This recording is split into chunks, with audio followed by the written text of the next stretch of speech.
Let's do this. The Cult of Hockey podcast by the faithful and for the faithful. I'm David Staples of the Edmonton Journal, and I'm here today with Bruce McCurdy. Hey, Bruce. Hey, David, how you doing tonight? Excellent, Bruce. It was a great day, beautiful day. We don't get a lot of days in Edmonton in November that are nice to be outside on. This was a really nice day, and my wife and I went for a long 3-hour bike ride in the River Valley. So Oh, nice. fantastic. Yeah, nice How to get out far there do you one. go in 3 hours? Well, we kind of took a lot of wrong turns. We were trying to get to the Oh, Strathcona. I'm near the university, and we were trying to get to the Strathcona Science Park, but hmm we usually, we can get out to Rundle Park and back right. in that time. We didn't quite make hmm it there because of all these dead ends that we ended up on, but it's just such the river, our river valley. If you don't bike through it, it is one of the best experiences you can have in Edmonton. Is biking through the Edmonton River Valley. There's all kinds of fantastic trails, so I highly recommend it. Next spring, probably. I walk there periodically, and it is very beautiful. How are you doing, Bruce? Uh, Pretty okay, all things considered. All right. So, yeah, had a sort of a quiet day. Watched some sports today. There were some various sports on TV. Went for my walk. I thought the Oilers were going to win tonight. I actually predicted a 7-3 Oilers victory. I thought they were going to break out offensively, which they kind of did. But then they kind of broke out defensively, which was kind of Oh God, okay too. that was fantastic, Bruce. I mean, even with the 4-0 lead, I wasn't counting on the win. They've given Yeah, like they have well, been so wretched on defense. And but this game, they were fantastic on defense. They completely, Seattle really pushed hard in the third, but even then, so the Oilers got 10 grade A shots to just four for the Kraken, and the subset of five alarm shots was 8-3 for Edmonton. wow. So this was just a spectacular, one of the best defensive performances we've seen from the Oilers, certainly the best this year and one of the best in the Woodcroft era. They finally got serious about playing defense, covering the slot. You could just see they started out fragile, I thought, and it was very iffy in the first few moments. But after that, they just really started to focus on not giving up odd man rushes and covering the defensive slot and hustling back on the back check. Just all these basic conscientious things that were completely lacking, almost completely lacking. In the first 12 games of the year.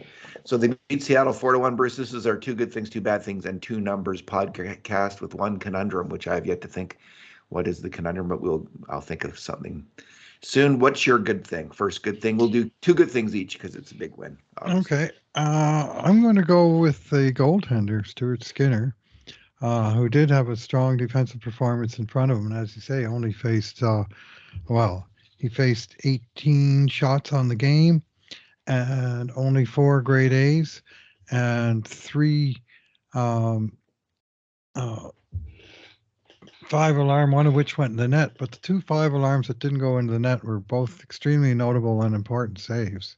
Yeah. And one in the early going when it was 0-0, when there was a basically 2-on-1 pass across the net, and the effective and dangerous Yanni Gourde was at the receiving end and tried to pound it in, and Skinner came across hard and got the pad down and took that away from him.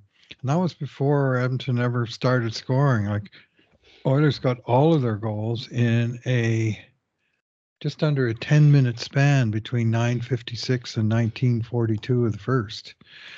And up to 9:56 it was kind of give and take. I thought the Oilers were playing okay, but the best chance by far was that one by Tolvanen about almost 4 minutes into the first. In fact, that was the only grade A we had either way until Hyman finally opened the scoring, and then it went Edmonton's way for a while. That was an absolutely enormous save. The goal, I thought he made a pretty good save off of, it was on a power play early in the third period. He made a pretty good save off an arm save off a Tolvanen rocket, which, it was probably a grade B shot that we expect the goalie to save, but that was a good save. And then Yeah, it was. Edmonton couldn't quite clear the puck out, and Seattle set up a second one, and the pass went across to um,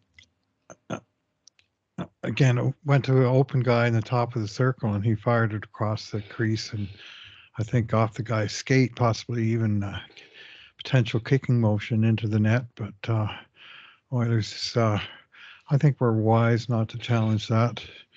And then, so that made it 4-1, like 2 minutes into the third, and then about 2 or 3 minutes later, I guess just before the 5 minute mark of the third, there was another kind of broken play where the puck came out to Adam Larson on of all people, the right defenseman showing up at the left edge of the crease, pounding one, looked like it was going to be a sure goal, and Skinner came across again real hard, made a blocker save. I thought a phenomenal save.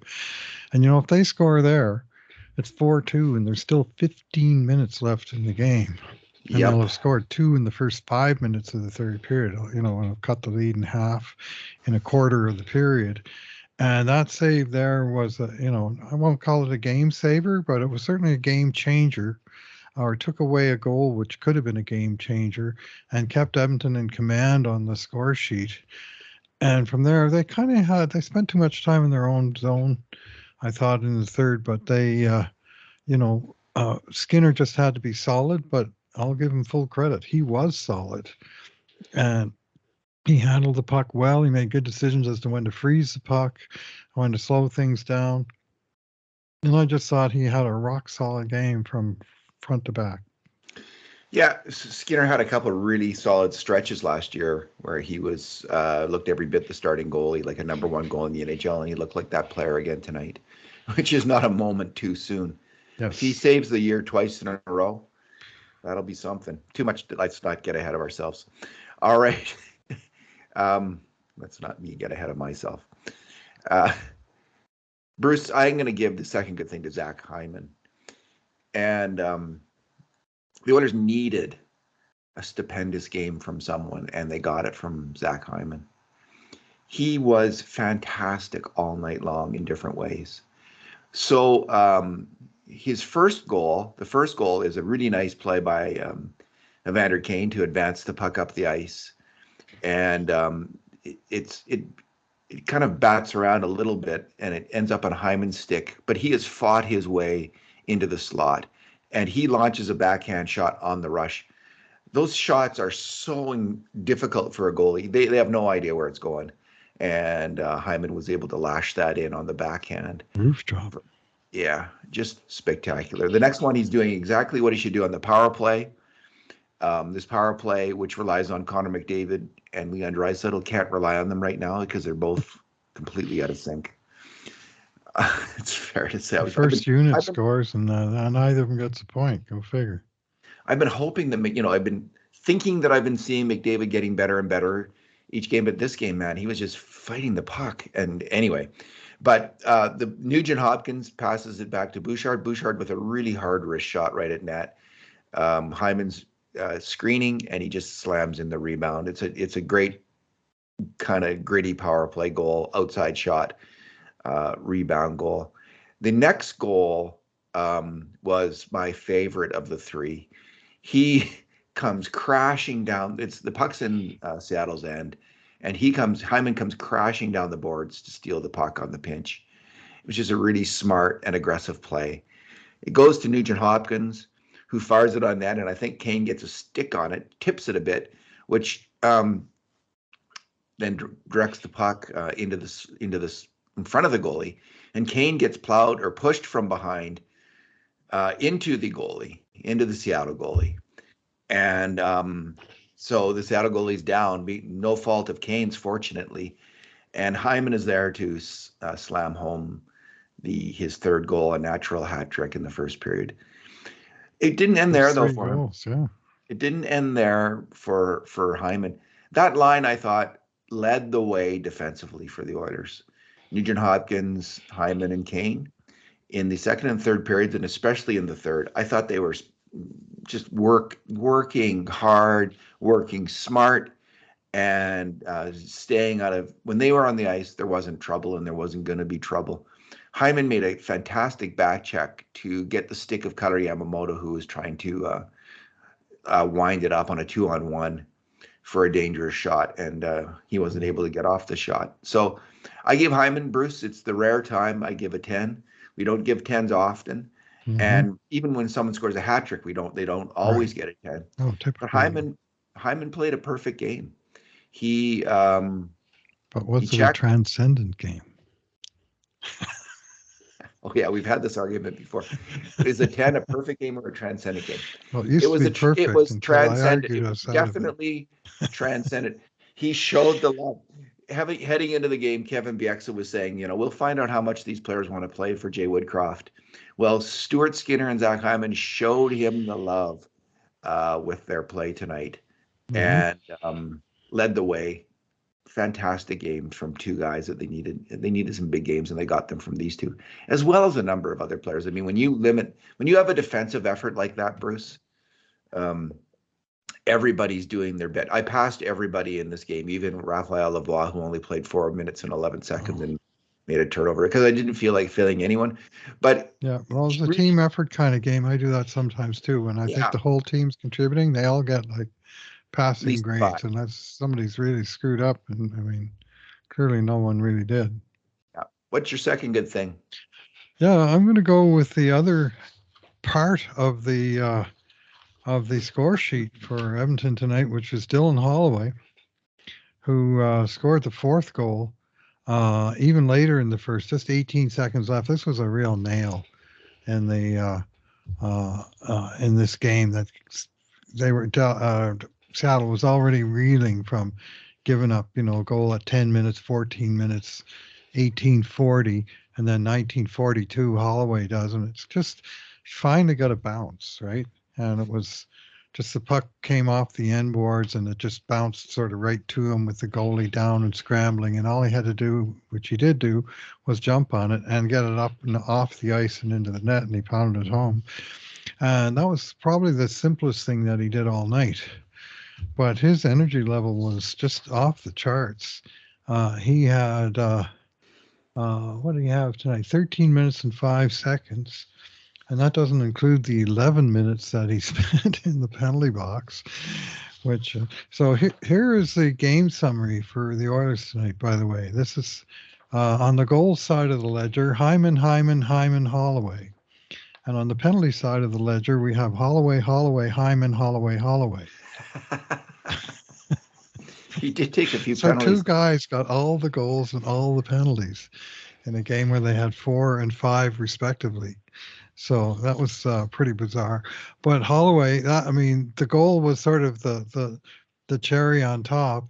The penalties weren't all necessarily good things, and he dodged a bullet when the refs actually originally charged him with a major penalty before correctly overturning their call and assessing him a minor for boarding, and he certainly deserved the minor. That's a penalty all day. He hit the guy in the numbers, but no way was it the kind of excessive hit that you see rarely called for majors, even when they are excessive.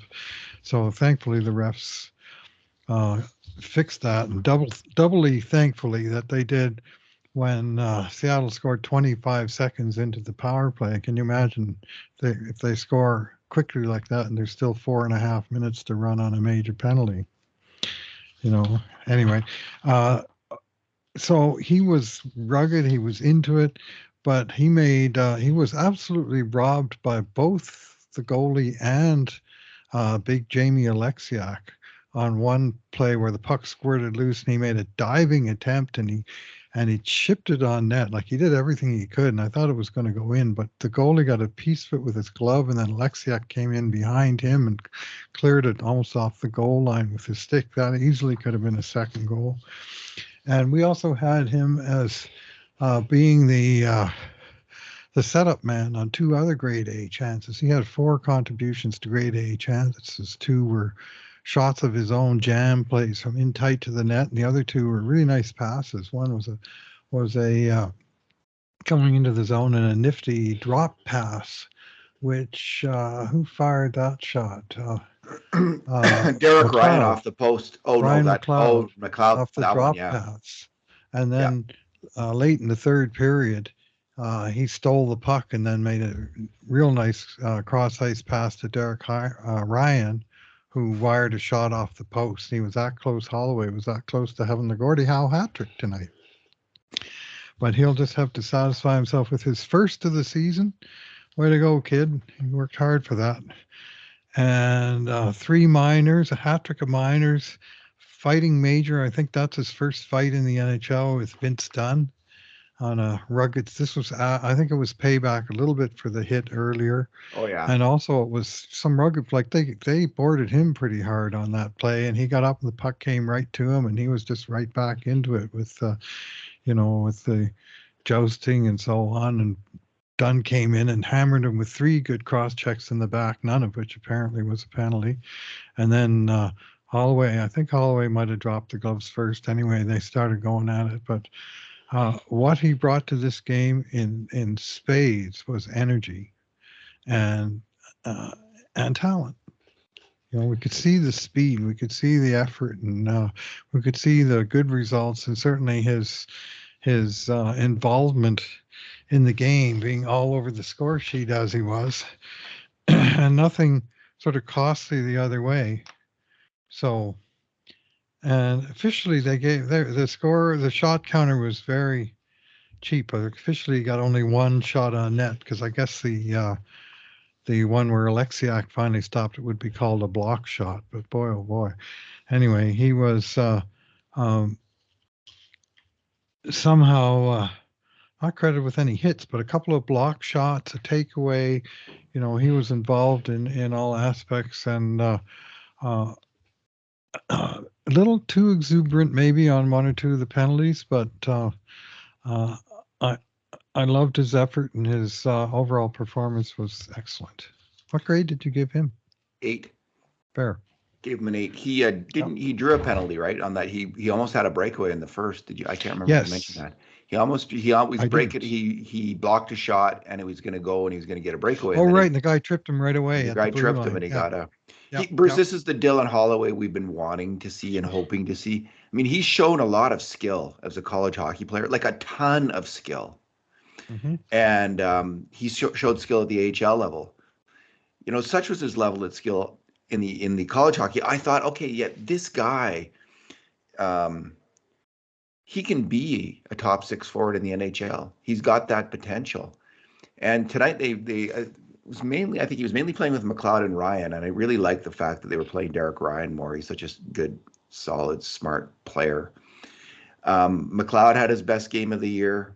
Holloway, his best game as an Oiler, and we're finally seeing the guy they drafted. I think what was it, 14th overall in the draft that year, 2020, if I'm not mistaken. Yes. And he, you know, I'd seen that potential. Great to see it finally in the NHL, and hopefully he can do it a little bit more consistently. He's been very inconsistent, but man, that was a hell of a game from him. Bruce, my second good thing. It's a tough pick because there's lots to like from that game. There's lots of good. I really like Brett Kulak, for instance. He's just really playing steady, safe, smart hockey. And we saw that with Darnell Nurse. I thought was good tonight. Tower of power. Really good. Bouchard. He had one bad one where he caught behind the net, but really bad. But they didn't score. But he came back hard on one back check. That was actually Bouchard, not Hyman on the. What do I got here? I credited Hyman with that back check on Yamamoto. Oh, that was in the second period that Hyman got his shot, his stick on Yamamoto's shot in the second, and it was Bouchard and Draisaitl who came back in the third. So there, again, Draisaitl's back check there was both Bouchard and Draisaitl were strong on the back check. I'm not exactly sure who got out. I thought it was Bouchard. Louis DeBrusk thought it was Draisaitl, but it was a great back check. But I'm going to go with Jay Woodcroft's demeanor heading into this game. If you're going to survive in the NHL, you've got to be a tough cookie, and you've got to be stoic and in the moment. And he was all those things today. Mm-hmm. He was interviewed by the press, and they were just all, like, I don't know, they were wearing like, it was like his funeral. They were attending his live funeral. Here we are with Jay Woodcroft. He's dead, and now we're talking to him. And Woodcroft just says, "Shake it off, boys. Like, shake it off, dead coach walking." And he just was like, "Shake it off, boys. I'm alive. It's a good day to be alive. And we got 2 points to win," which is exactly the right attitude every day in life. He typified that under a great amount of pressure. And you can see he's not happy with some of the media. He called a couple of them doom and gloom. And you can see he took a little shot at Mark Spector there, saying he doesn't read his columns. I'm sure that he does, but I suspect he does at least. I'm not sure that he does. I suspect he does. But it was the right thing. Hashtag coming to an internet near you. Yeah, he just was kind of had a calm, devil may care, we're just going to do what we can do attitude. Mm-hmm. And I thought it was fantastic. And the team didn't come. The team came out pretty, as I said, I thought they were just as like fragile as a snowflake in the first, until Skinner made that save, and then they just started to pick up after that. They started to get it going, and but they did get it going, and they were super solid on defense. Mm-hmm. Finally, and I think it all. I'm going to give the coach credit for that, and I also, Bruce, I want to give credit to the fans. There's a lot of fans, many fans who stuck with Woodcroft in the last few days, who said he shouldn't be fired. And you were one of them. And I would have been okay if he was, or okay if he wasn't. Like, I wasn't calling for him to be fired, but I would have got it if he had been. Like, I wouldn't have said this was me. Yeah, and fair enough. Like, and it was good. People stuck with him, and I don't know if he notices that or feels that at all. But there are a lot of fans in Woodcroft's corner, and he has had a spectacular record in the NHL until the first 12 games of this season. And I loved his line that, and again, they remarked on this on Hockey Night in Canada, that he was, that we're just 7 points out of a playoff spot, which is kind of funny because it's early in the season. There's not a lot of points that have been doled out yet, but it's a good time to be 7 points out of the playoffs, though. It certainly I'd rather be after 12 games than with 12 games left. Are they still 7 out, or did? Well, they might even moved up 1 or 2 tonight. Calgary lost, and Vancouver. Not that those teams make any difference, but some of the teams that are sort of above them are actually losing games tonight. So good. Yeah, here we go, Bruce. All right, what is your bad thing? If he winds up being, if they come home and he winds up getting fired after the trip, as that's been predicted in some quarters, I'd be shocked after this game, where the team tightened up and, won a solid and deservingly won a solid 4-1 road game against a strong division opponent. This isn't the time, and he may be on a short leash, but I would have to say he should have gained a reprieve of at least till next game, I would like to think, a little bit, as I wrote yesterday, he's had 120 good games behind the bench and 12 bad ones in terms of the stretch of games. And he's rocking the best points percentage of any Oiler coach in history. So why would you pull the plug on that after, a slump? Clearly a slump, but the Oilers have had slumps before, and firing the coach isn't always the answer to them. Getting the players back into it is the answer, and many of them did just that tonight. So, bad thing. I'll go with the start of the third period. I thought the second period was really super quiet and excellent for the Oilers. In fact, they continue to carry the play, and if anything, they deserve to widen their 4-0 lead. But then the third period started, and it was like they'd been lulled to sleep a little bit. And Seattle came finally with a bit of pushback, and they did get the penalty that we already talked about in the quick power play goal, and they kept coming out for a few minutes after that, and Edmonton kind of had to weather the storm a little bit, and they spent too much of that time in their own end, but mostly okay. What I didn't like, and I guess I've given this guy a good thing enough times this year that to give him a bad thing 2 games in a row isn't the end of the world. Evander Kane's positioning on the penalty kill was brutal.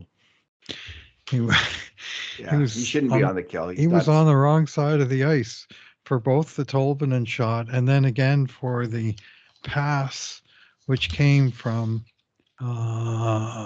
Eli Tolvanen again, and he was so wide open to make that pass across the crease because Kane just was nowhere near where he needed to be. And I thought, what are you doing? Like the team has played such a strong, conscientious defensive game, and it just suddenly it's like he was lost out there. And they, and that was sort of the signature moment, the 1 goal against, I guess. But they did gradually get it back down, and then the last 10 minutes they played it out, and there wasn't the point where I thought, oh, this is getting away entirely. But just the first few minutes of the third was a little bit of a weak link in a strong chain. My bad thing is more like a sad or frustrating thing. And we can all see Leon Draisaitl's struggles right now on the attack. He's not bad on the attack. Leon Draisaitl's never bad on the attack, but he is struggling. Bruce, it got so... there's 2 sequences that stand out. The first is when he does a great job picking off Joey Decord's alley-oop clearance. And he has 2 shots of beating that goalie has got to be flustered. He's out of his net a bit. And he can't beat him. Like Leon beats that goalie 9 out of 10 times, and when he's on, 2 shots at it, 10 out of 10 times. Leon, you just know he's going to score. Then in the third period, he charges up the ice with McDavid on a 2-on-1, and he misses the net with his one-timer. I mean, he has missed the net before on a one-timer and a 2-on-1, but it just accentuates. He's having a hard. He missed the net on a one-timer on the power play in the first. The one-timer is out of sync for sure. Yeah, I don't know. He's McDavid's fighting it with the puck handling, and he's fighting it with the shooting. So all you can do, Leon, is bear down on defense, keep hustling on defense, keep back checking, and then it will come, right? Unless he's hurt or something, which he doesn't seem to be. But man, he is struggling to get that shot off. It's so weird to see, It's because he's such a he is such a fan. He's hardly ever been off on the attack. I can hardly remember him struggling on the attack. He is such a fantastic attacker. The 2-on-1, Joey Decord, the second Seattle goalie, did get his glove on it on the end zone replay. Got a piece of it, but I guess it was determined that the shot was going wide of the net. He kind of flooded it anyway, or Decord never would have got over there. Like, if he made the shot he wanted to make, that would have been a goal for sure. But it just isn't quite clicking. No, in Leon's defense, my defense is Leon's defense, which was sparkling tonight. 0 grade A chances against on his watch. And he played at even strength tonight, just under 16 minutes, 15 minutes, 51 seconds, during which time Edmonton outshot Seattle 9-1. Seattle got 1 shot in 16 minutes that Leon was on the ice. And, my favorite play was that back check that you talked about earlier, that 2-man back check. And they showed an ISO later, and it highlighted what I'd seen earlier, which was not only a good hard back check to help break up a potential rush against, but the puck came back to him. He got the puck out of the zone and full possession of the puck. He got to the center red line. He pulled up. He dumped the puck into the corner. He button hooked, and he went off to the bench. This was everything that we don't associate with Leon Draisaitl, where he's going up the ice and he could be out there for 1:20, and you think for sure he's still going to go up the ice, he's going to try and score, and then he's going to be caught 100 feet from his own bench sucking wind. And he didn't do that. He made a disciplined, smart play and stopped just over center, made a soft dump into the corner, and immediately went to the bench. And when he got to the bench, he was welcomed by his teammates with lots of pats on the back for, the overall play. And so good, hard hustle, strong defensive play, dump in, perfect line change. Leon Draisaitl, you have arrived. Well, Bruce, it's one game. If he it's plays one play, like, but that's the play we've been waiting for. He's got to do this consistently, or the Oilers don't win. No, of course, and he needs to obviously get his goal scoring game back. But that's the kind, when you're playing with the lead in the third period of the game, that's smart play, and he made it, and he got off. I mean, frustrated as he was without scoring, he gave up what could have been a scoring chance, and by getting puck in a good place, getting off the ice and deferring to teammates. And tonight it was the teammates that did the heavy lifting on the offensive side. So I loved it. That play, I loved that whole sequence. Good stuff. Bruce, what's your number? Well, I'm going to go with, did you have a bad thing? Well, Leon's. Oh, right. That was offensive. I thought the defense was fine too. Sad thing. Yeah. Okay, well, my number is 0, and that is the number of shots credited. I'm not sure if that's the right word. To the Edmonton Oilers in the third period of tonight's game. They outshot Seattle 17-5 in the first, 9-4 in the second, but got outshot 9-0 in the third. And not one shot on goal credited. I thought the Seattle scorekeeper was really cheap in giving out anything tonight, shots or hits or any of the things that other arenas give out more copiously. And there was two. That Leon shot on the 2-on-1 where Decord did get a piece of it with his glove, and also the Derek Bryan off the post, which I thought might have tickled Decord's glove on the way by. But Edmonton did not spend a lot of time attacking in the offensive zone. And when they were there, they spent their time sort of in the corners and on the boards and in safe places, sort of working on the clock as opposed to trying to score and make it 7-1. But 0 shots in the period. I think they did it once before, like years and years and years ago. And there was some game where the second period came and went, and they never got a single shot, because they were getting the piss pounded out of them. They got outshot 15-0 or something. It just wasn't it was a game where they weren't competitive. This was a case where they didn't need any more goals, and they didn't get any shots. But I thought the 0 shots in the period, how often do you ever see that in a game? So to me, a noteworthy number. Bruce, my number is also 0.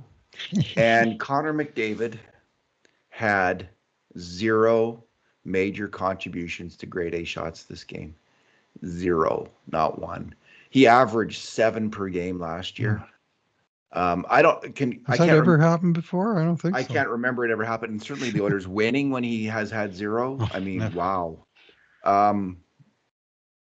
That's all. It's just highlights struggles that we're seeing. It says it all. That's just, he's really struggling to handle the puck. There was one play when he came in with Fogle on a 2-on-1 early in the third, and Larson, I think, sprawled, and McDavid couldn't get it over Larson's stick.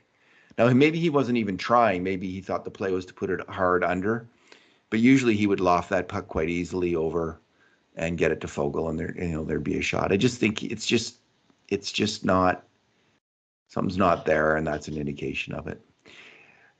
Let's move on. Another one in the third where he came in. I think Leon sent him in, and he came in and he had it low in the left circle, and the shot where spot where he loves to shoot and go 5-hole on the goalie from the low angle, and he tried to force a pass through that didn't get through, and I was surprised that he didn't shoot. And hopefully he'll heal up here. The Conundrum, Bruce, will be. It was up.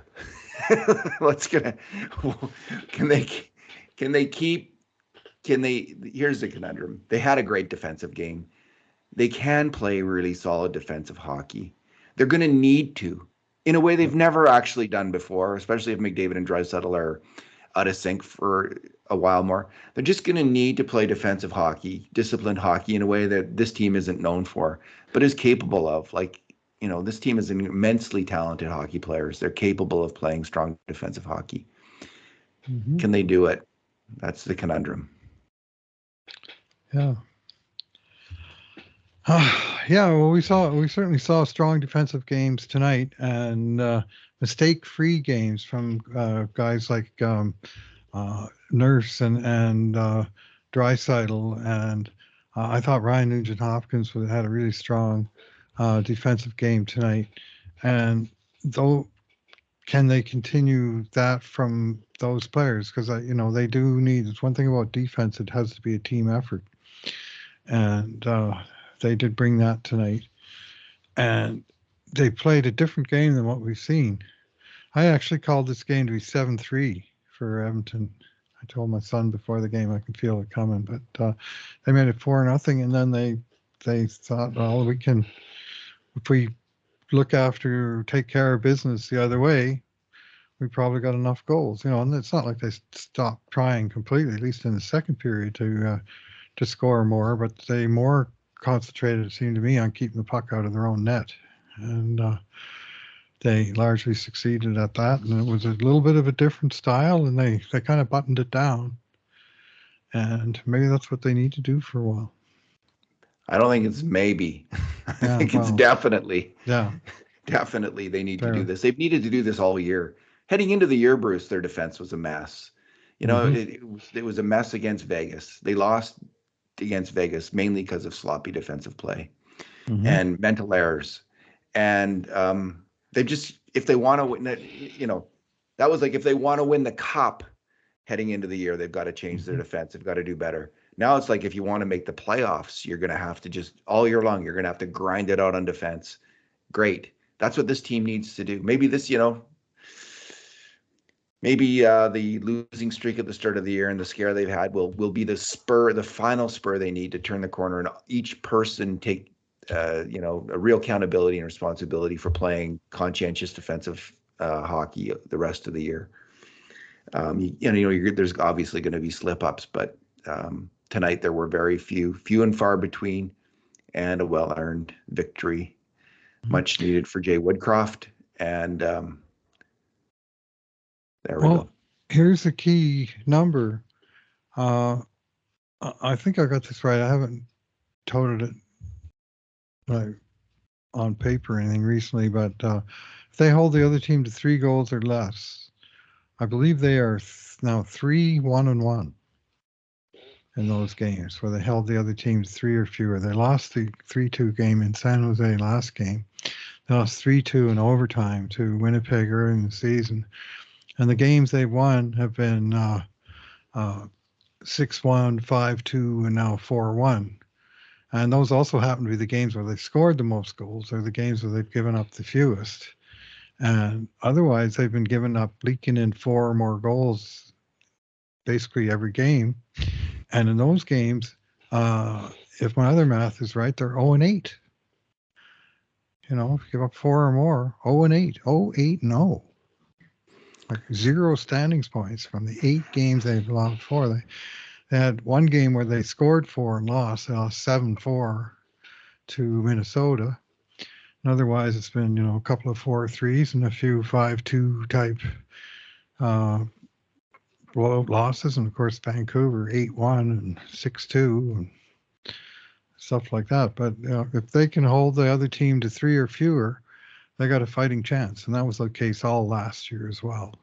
Yeah. That if they could hold the other team to 3, chances were good they were going to come out of that game with something. and more than likely 2 points. So maybe that should be a target, hard target. Hard target. They need Jean-Claude Van Damme in net. All right, Bruce, let's leave it there. Thanks for talking tonight. Thanks for winning, Oilers, and thanks for listening, everybody. And in the meantime, and in between times, this has been another edition of the Cult of Hockey podcast.